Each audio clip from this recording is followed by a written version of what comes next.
I think that a lot of people that I see today are struggling. They're not quite understanding what is causing it, but I'm here to share something I've been seeing a lot of, and it's concerning me, and I believe that it needs to be talked about. Millions of Americans are going deep into debt, and living paycheck to paycheck for most of us will not be sustainable in the long term. This is causing a lot of people to contemplate killing themselves, and it's causing mass depression, and soon people will no longer be able to cope with it.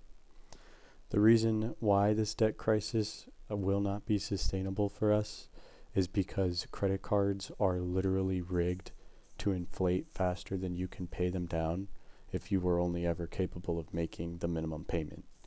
If Americans were living on stable debt, such as a car loan or a mortgage, this problem wouldn't be as bad. This is why the 2008 financial crisis was ultimately fully recoverable for most of those in the lower class, as subprime mortgage debt was the majority of recognized losses. The interest on these loans for most Americans, while it increased over the years at times, stayed relatively low in comparison to credit cards in the 5 to 13% range. Credit cards, on the other hand, reach as high as 36%, but generally sit somewhere in the 30% range. The difference in these is so large in terms of compounding interest that if you had a 36% interest rate on a $10,000 loan, and we're just assuming you never paid the principal on this at all, you never paid any interest on it, but after just 5 years, you would owe $58,000 compared to one of the largest loans on a subprime mortgage at the time, which was 13%, and you would only owe somewhere in the neighborhood of $19,000 after that same 5 year period. So it should be pretty clear and obvious the type of damage that these high interest credit card loans are capable of causing to your average American. And with balances for credit card debt in the United States totaling over $1 trillion in 2023 alone, the amount of credit card debt that Americans are getting into, the amount of non dissolvable debt like student loans, it's only growing, and it's only going to get worse. And since COVID, we've only seen mental health trending down. With that, we also see a decrease in self-control, combined with the fact that the internet is almost all rage bait, and we'll get back to that, and the phone and internet addiction crisis, we'll get back to that too.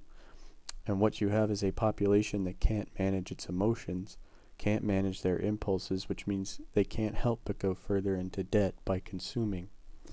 This will inevitably lead to a bankruptcy crisis across America that has been brewing under the surface for the last 5 years. But the bottom 50% and the further bottom 10% don't even comprise half of the wealth in America anymore. Hell, we don't even own more than 3% of it. And that is all of us that are just working regular jobs right now in the bottom half of America. For a lot of us Gen Z, we've been in that depression cycle for longer than the other generations, except for the poorest of the boomers today who have been victims of caregiver fatigue for decades at this point, and they've been stuck in the nursing homes to be abused. And blame them all you want for destroying the future, but the poor boomers who were basically in the same position most of us are in right now are not to blame for stealing the future from anyone but themselves. What this means is that we're sliding into more than just wage slavery. It will be mass bankruptcy for the consumer American in the bottom half of the wealth pool. And if you're in any form of credit card debt right now, or you're in any form of debt, you need to think honestly about how serviceable that debt is. The best spenders will generally last, but with the near majority of us now living paycheck to paycheck, it will only be a matter of time before all Americans in the bottom 50% are stuck forever into bankruptcy or the dreaded never-ending debt spiral. And playing pay the debt before the end of the month is just gambling with your job security and accepting that you'll never have freedom to step away from a job or the stress of having to have more money than you realistically need to survive. And I know all the content on the internet is designed to just be rage bait, But I'm here to say that the only way you can ever hope to get out of that reality is to get out of debt entirely and never take it on. We're already beginning to live in the rental society where we simply rent everything, even food, and many have given up retirement in favor of gambling with the rise of sports betting and prediction markets. I mean, people can't even retire, they're just gambling now. It's a feudal system that we live in, and we can talk about that some other time, but what it boils down to is this. If you accept that you'll have to rent your home and buy necessities, you don't ever really have to take on any other debt than just that.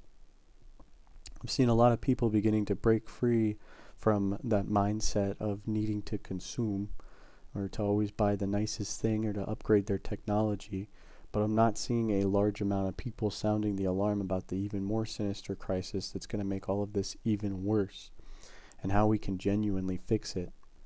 Just stop consuming and stay as far away from the debt as you possibly can. I mean, debt with interest has been seen as horrid for so long that it wasn't allowed in Europe until close to the 1500s. It was known as usury back then and was considered to be one of the worst things for a society or individual, with most comparisons being that of slavery. Think of that. Our ancestors knew how evil this shit was, but we're beginning to pay for literally everything with credit. Credit that is so predatory there is almost no escape before you're bankrupt. If you ever hope to have a life for yourself outside of the slavery of debt, the only way that you can even begin to comprehend those options is by staying debt-free. Think about it. If you're making $15 an hour working 30 hours a week at some shitty job like McDonald's, you're only raking in $1,300 to $1,500 a month after taxes. You're barely able to afford rent in most places, let alone all of the necessary amenities to survive, like food and water.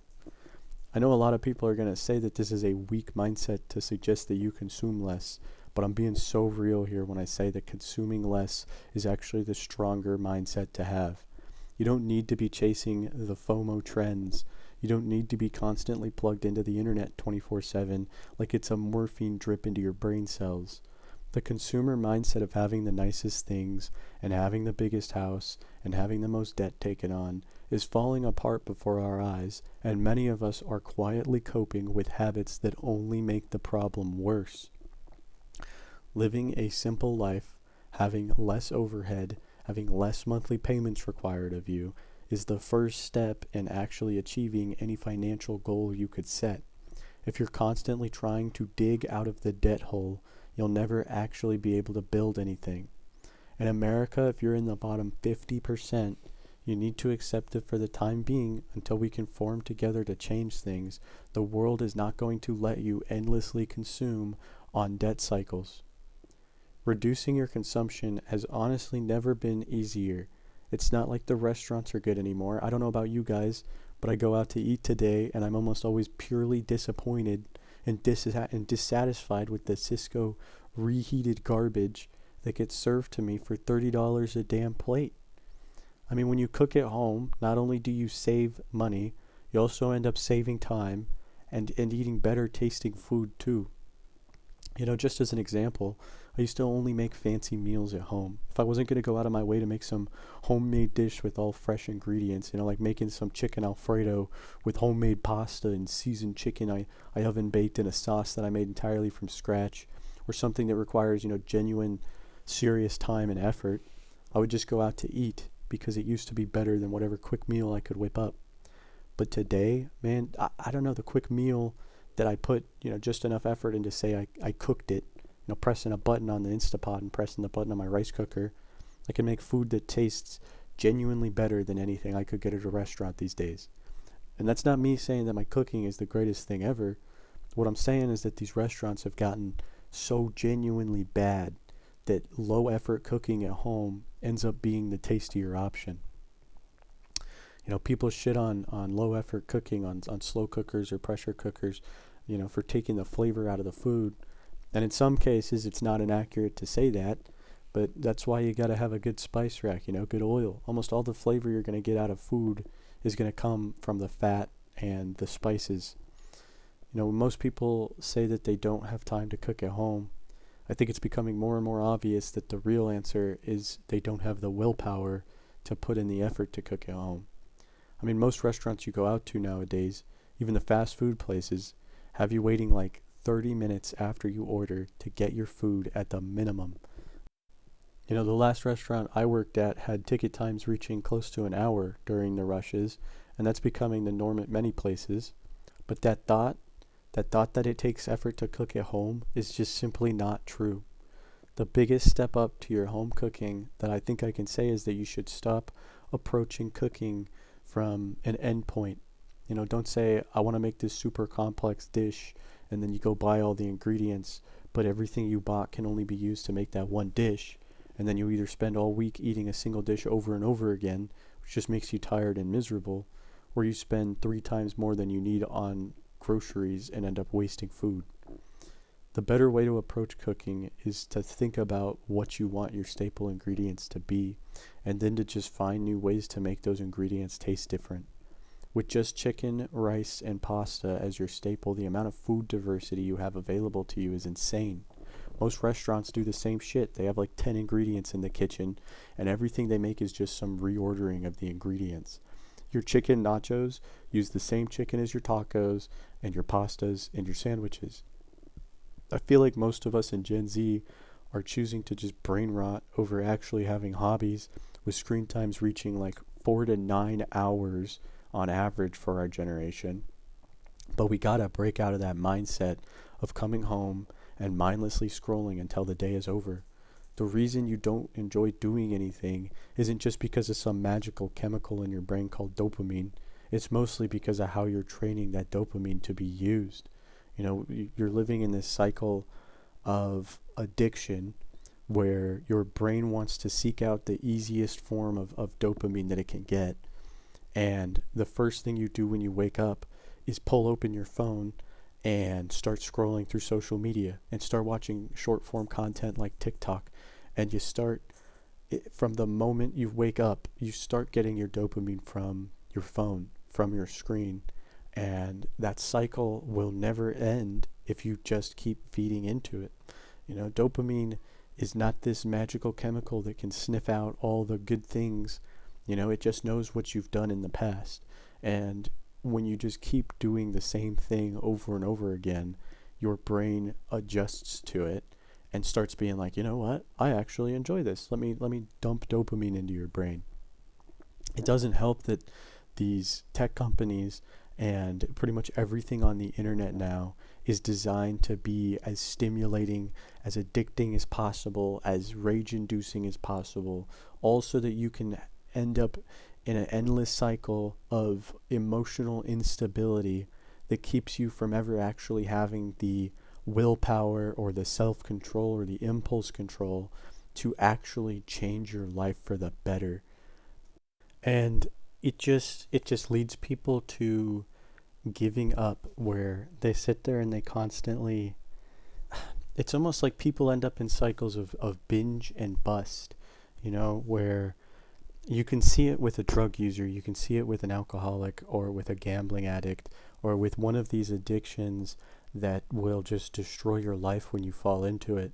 You know, these people, they get sober, they stay sober for, you know, quite some time, for a while, then something bad happens, and before you know it, they spent all their money in credit card debt for gambling, or they're on heroin, or they're doing meth or something insane, and it takes them all the way up until they completely crash and reach rock bottom again in order for them to turn their life around.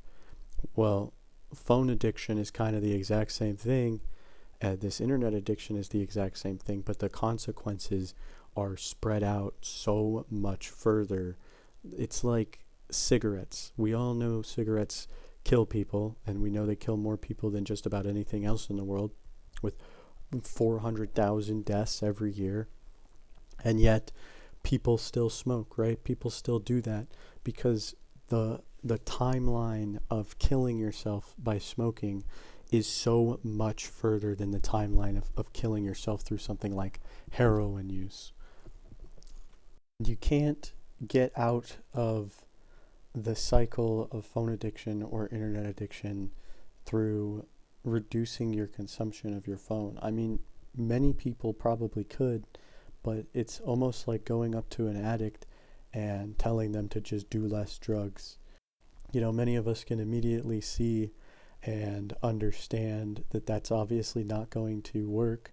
It almost never works. And yet, for some reason, when it comes to phone addiction and internet addiction, people don't seem to understand that the breakaway, the freedom point for them is going to be disconnecting from all that stuff. And it's like I'm trying to explain, you don't even want to see this stuff anyway. I mean, who wants to watch AI slop 24/7? Who wants to watch rage bait content 24/7? Who wants to watch this stuff that we're seeing on the internet? Because the stuff that we're seeing on the internet is pure trash at this point. It's not even interesting stuff. It's all just designed to piss you off and make you angry. And it's not fun. I don't know. That's what I'm trying to explain is it's not that you are enjoying this stuff and you're sitting here going, yeah, I like being on social media. I like being on my phone. Almost nobody's buying that anymore. You know, the reality is you're sitting there going, wow, I hate this. I want to break free from it. Let me pull up TikTok and scroll for another 4 hours so I can get rid of this horrible feeling that I have inside. And then with that, you know, you're sitting there scrolling on TikTok for 4 hours, and all it does is it pushes you towards the TikTok shop, the Temu shop, the Shein shop. You know, it pushes you to consume. And even those of us who aren't consuming the low effort shops, you're still being pulled up in consuming something else, you know. Every single person is stuck in this mindset of comparison, and it's not because everybody's bad at understanding that you shouldn't compare yourself to others. I think most people understand that. The problem is that everybody is being brainwashed through emotional instability by the internet. So if you want to be free from all of this, if you really want to start taking your life back so you can live this low consumption life where you can actually start to build towards something enjoyable, something that makes you happy, the only way that you're going to be able to do so is by getting off the internet. You know, get rid of your smartphone. If you can't stop re-downloading Instagram or re-downloading TikTok, you know, get a freaking flip phone. You don't need a smartphone actually, because smartphones are pretty much just ultimately useless at this point. You know, you can keep one around that if you need to hotspot it to use your bank or something like that, right? And you don't want to carry around a laptop. But what use do you get outside of your phone other than using it for social media, using it for TikTok, using it to watch YouTube, right? And you can do all of that, you know, with a computer. It'll just give you a much healthier relationship with the way you access the internet.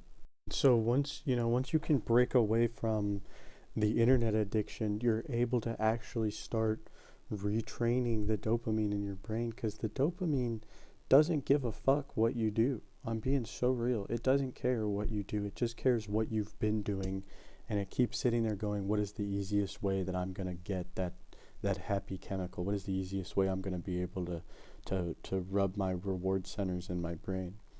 And the easiest way that you're going to be able to rub those reward centers is going to be subjective to everybody, right? And so if you get off your phone, if you get off the internet and you just replace it with doing chores all day, every day, and you can just clean your house and cook yourself meals and just focus on low consumption, reading books and stuff, you're going to start enjoying those things. You're going to start craving those things. You're going to come home to a slightly dirty apartment and you're going to be like, I need to clean. And before you can even sit there and contemplate what the most logical decision is going to be, your body's going to be moving to make you clean. You go from thinking, I should do these things, to I want to do these things, to I enjoy doing these things, in the manner of just a simple month or so. I really want to say this to the younger generations that are coming up. Like, many of Gen Alpha is pretty much permanently stuck to their iPads right now because their parents don't want to deal with the fact that their children are little demons And they're not making the connection that the reason that their children are little demons is because their brain is fried from the constant stimulation of having a goddamn iPad shoved in front of their face. And so for us who are young adults coming up in Gen Z, with, I think the oldest of us are 20, 28 or 30 at this point, it's like we've been at that point where we didn't have the technology. Back in 2007, I think, unless you were just the earliest adopter, you didn't even have an iPhone. Most of us were rolling around with iPod Nano, still playing the OG Xbox or the first few Xbox 360 games that came out, like Halo 3. And we all remember that time period where it wasn't like this and it was happier. And that's kind of what I'm trying to dig home about. And I'm sure I've gone over it enough at this point that we could probably move on. But just to boil it down, it's not better today. You're not happier today. And I think most of us are starting to see that, and most of us want an escape. And the escape is through lower consumption. It's through lowering your consumption and enjoying the little things in life and staying out of stressful situations like debt, unnecessarily stressful situations. There's good stress. There's stress that pushes you to improve and become a better person. And then there's bad stress. And the bad stress is the stuff that just puts you in a hole and keeps you there and keeps you running ragged so that you're never able to actually get up on your own 2 feet to pull yourself up by your bootstraps, which I know we all laugh about, but it's true. Like, it's not hard to tie your fucking shoes if your hands aren't tied behind your back. It's not hard to frickin' put on a shirt if you're not wearing a straitjacket. And it's not hard to avoid the consumer mindset if you're enjoying not consuming. I think another trap that many of us get into is you say, okay, I am going to consume less, so let me choose a hobby and I'm going to get into that hobby, and you pick up playing guitar or something, right? And instead of just going and buying a cheap ass $300 guitar that's going to last you, your entire learning curve experience, it's going to last you like at least 10 years if you take care of it. We go and we buy the guitar and the amp and the pedals and all the music editing software, and instead of ever actually learning to play the instrument, we've just consumed ourselves out of the hobby, and then we have all this garbage that we're just piling up, going, one day I'll get to it. You don't need to do any of that. You can just buy the shitty cheap guitar and play it for a decade. And then by the time you're done doing that, you'll be so good at the instrument that the guitar was actually the thing holding you back rather than your own ability to play it. So it's like, yeah, just try to stay away from consuming, man. It's so bad for you. It's so sinister. It sneaks up on you. It's just, you have to think of it as it's not you against yourself. It's not you trying to take control of your life. It's you against all of these companies and corporations and people who have done, this is their job, like this is their life. Their whole life is getting you as addicted to something as possible. You have thousands, tens of thousands, probably even millions of people who their sole job is just to optimize engagement, optimize click-through rates, optimize impressions, optimize these things and make them as addicting as possible so that you, no matter how strong you are, don't have the willpower to fight back against it. But the way to fight back against it is to simply just reject it. Don't let this shit come into your brain, don't focus on the rage bait. Watch, if you're gonna use the internet, watch only good content, watch only stuff that is actually going to make you feel better, not this stuff that's going to drive you into comparison, not this stuff that's like this alpha male verse content that for gym bros, right, where you think you're consuming something that'll make you feel better, but all you end up consuming is gym content that makes you feel like you're permanently unable to break away from your goals. You know, it makes you feel like your goals are permanently out of reach because no matter what you believe, you're not comparing yourself to the person you were yesterday if you're watching gym content. You're comparing yourself to the gymfluencer, you know? And it's not because you're doing anything wrong. You can sit there and tell yourself all day, every day that you're only comparing yourself to yourself. But if the majority of your day isn't spent reflecting on who you were yesterday, and it's instead spent on consuming influencer gym content, you're not comparing yourself to who you were yesterday because you don't even know who you were yesterday. And finally, one of the last things that I just really want to speak on is the isolation of the world. You know, we live in a world with almost no third spaces now, and it's depressing. And I do believe that it's leading to this mental health crisis. It's making everything worse. It's making it harder to break out of that consumer mindset. But the way to get out of that isolation is purely to break away from the internet.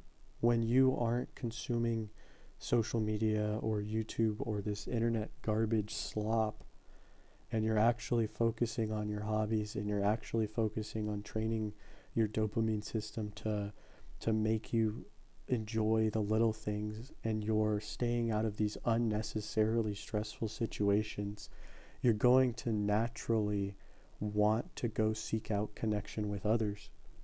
You'll naturally gravitate towards creating a third space. You know, you'll start having friends over to play freaking board games or to do something. You know, your house becomes the third space, your apartment becomes the third space, or you just end up, I don't know, you end up going out to a park or something rather than sitting on the fucking internet consuming. So people don't want to be friends with the person that needs help. You know, and it's true, and it's sad, and I don't like it, and it's most of us today, but people want to be friends with the person who's already made it. They want to be friends with the person who knows what they're doing. They want to be friends with confident people that they feel like they're not going to have to put so much emotional effort into, because they don't even have the emotional effort to put into themselves. You know, and it's creating a culture of narcissism, and it's creating a culture of permanent self-help that creates these boom and bust addiction cycles that I'm talking about. And a lot of it's driven by shame. You know, a lot of people just feel shame for the world that they live in, the way that they're living through life, and they don't want to open up, and they don't want to be real with anybody else. And it's not good. It just causes so many problems. So have some self-compassion, you know, for yourself. Don't feel shame for being tricked and being led and being brainwashed by all this shit that's been shoved in our face. It's almost everybody now. You know, it's so much so that it's almost everybody that there almost is no reason to feel shame for it. In fact, there's less of a reason to feel shame for it now than there ever has been. So have some compassion for yourself. And when you start to, you know, really get out of all this stuff, spread the love. Tell people, you know, try and help others to break away from that internet, break away from the garbage, and have some compassion for the people that are going to be coming into the world to try and make connections that are at this point heavily unsocialized, you know. And it's gonna make in-person connection awkward and weird at first, but the only way through is up. You know, it's not going to be through, you're not going to dig yourself a hole to happiness. It's just never going to happen. So if you appreciate, you know, what I had to say, if you really like what I had to say, please stick around. I think there's a lot of content that I'm trying to make, and a lot of it's just going to be this sort of talking style, conversational style, where I really just try and bring these points up and talk to you guys about these things. And I'm thinking about doing a couple of videos on retraining your dopamine, more focused than just this one. This one was sort of a sort of broad scattergun of just trying to get something out there. So if this all sounds interesting to you, you know, please stick around. But otherwise, thank you guys and have a good day.